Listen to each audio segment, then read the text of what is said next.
YouTube, what is going on? PPS is back. It is Friday. Very happy today. It's a good day. Snowed like 4 inches here last night, but the sun is out today. Gambling gods are looking down on us.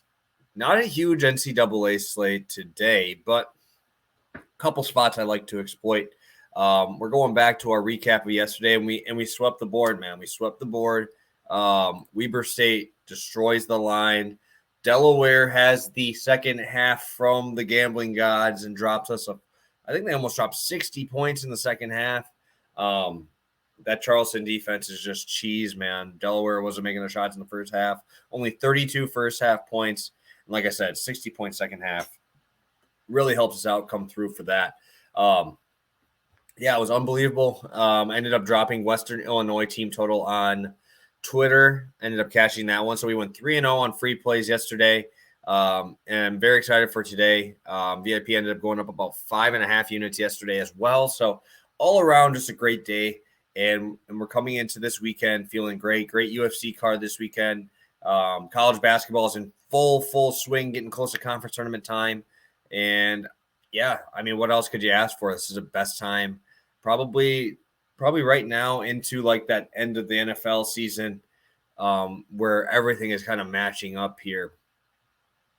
Again, I probably will not have much NBA. I just don't want to go in on these first couple games post All-Star break, usually always the days that screw me over.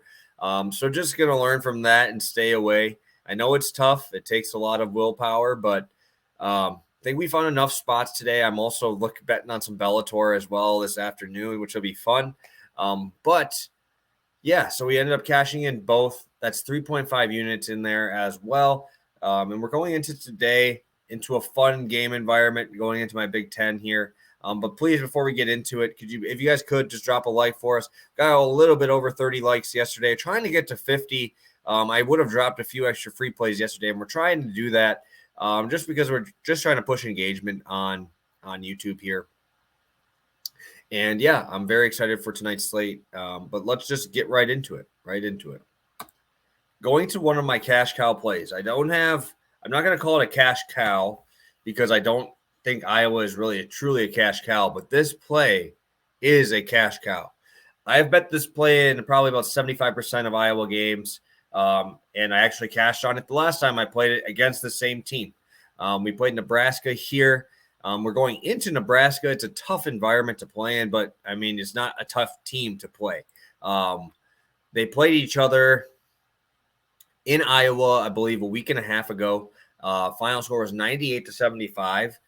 These are the two fastest-paced teams in the Big Ten. And what I really like to see was that we saw 76 shot attempts from the Iowa Hawkeyes. Iowa still had 9 turnovers in the game. They played extremely efficient.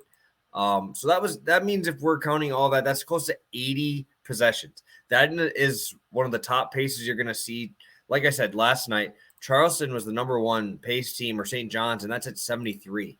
And we were pushing a game in the high like 80s. You don't see 80s very much. Nebraska top number 13 in the country in pace, running at 72.3. Defense is not very good. 179 adjusted defense. But this is like one of the first times you're going to see Iowa in a pace up spot in the Big Ten. They're the 5th ranked adjusted offensive team here, and they're only 1 possession behind Nebraska here, which is nice because both teams have the same MO. They really don't have great half-court offenses, so they really want to make this be an up-and-down game. So I really like this first half number. In the first game, it got to 78. I had it at 72.5 at that first half number. The books are smarter. You got to give them credit. They are smarter. I would take this up to 76.5. That would probably be the highest I would go on it.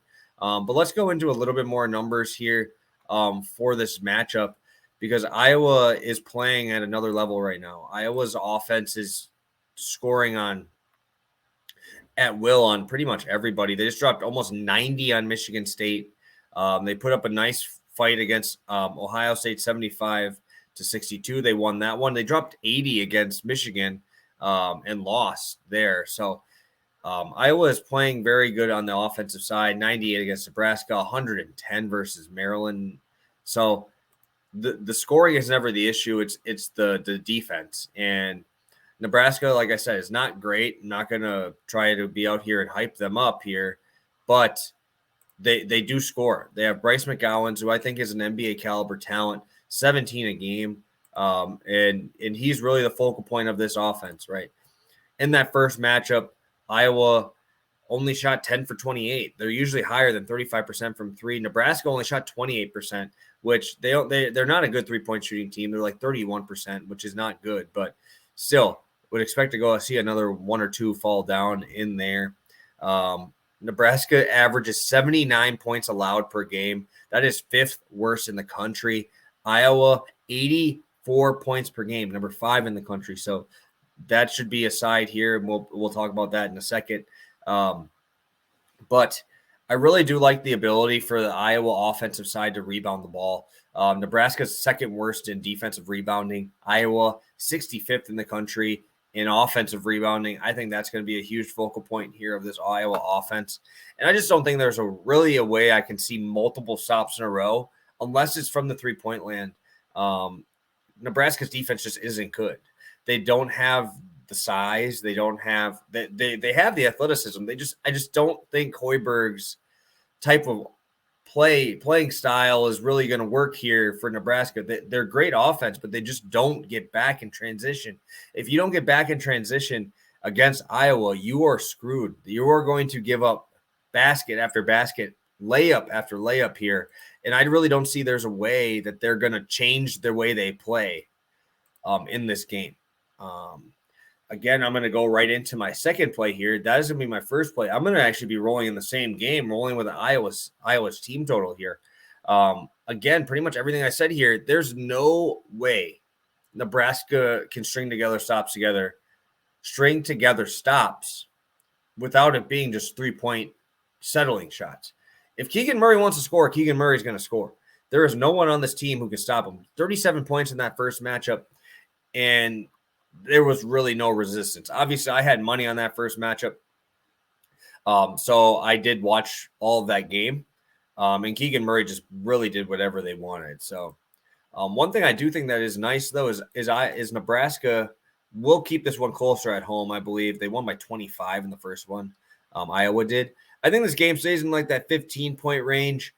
And if that is the case, Keegan Murray will stay on the court. I don't see this being a huge, big blowout like last time where Iowa ended up getting up by 35 at points.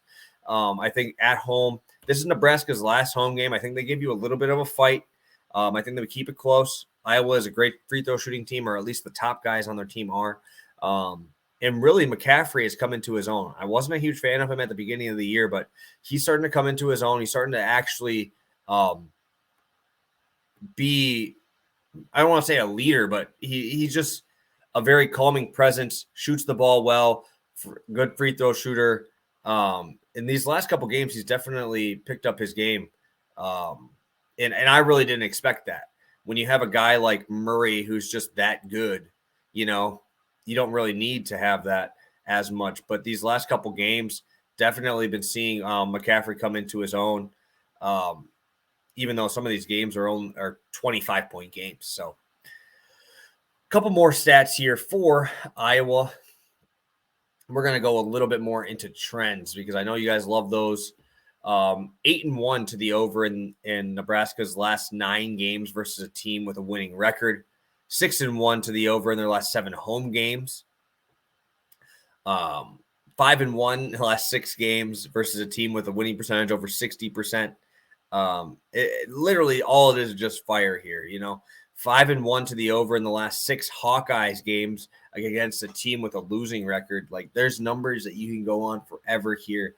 Like I said, I'm not a huge trends guy, but when you have these two teams, both want to run, both really are not very good in transition defense. Iowa is an elite shooting team, and you have a guy that is fighting for Big Ten Player of the Year. Obviously, I'm a biased guy. I think Johnny Davis will probably win it. But Keegan Murray can score on anybody. And when you're playing against a team like Nebraska, I don't think he's going to have any issue tonight scoring on this team. So these are going to be my 2 plays for tonight. I am unsure if I will be posting a YouTube video in the morning tomorrow. We are going out tonight to an old-fashioned fest down here in Milwaukee. I'm very excited for it. Old fashions mess me up, so it's just going to depend on how I'm feeling when we wake up in the morning tomorrow. So guys, wish me luck. I'll mix in a few waters. Hopefully I'll be ready to come in and get out here out for another YouTube free play. But if you guys could, please hit the subscribe button. It would mean the world to me. We're closing in that 1,000 mark. And I'm really hoping we can get there soon, because we're kind of in that little rut area, like 960. Let's get it up to that 1K. It looks a lot cooler with the K next to it. So thank you guys so much for tuning in. You guys are the best. Appreciate every single one of you. Peace.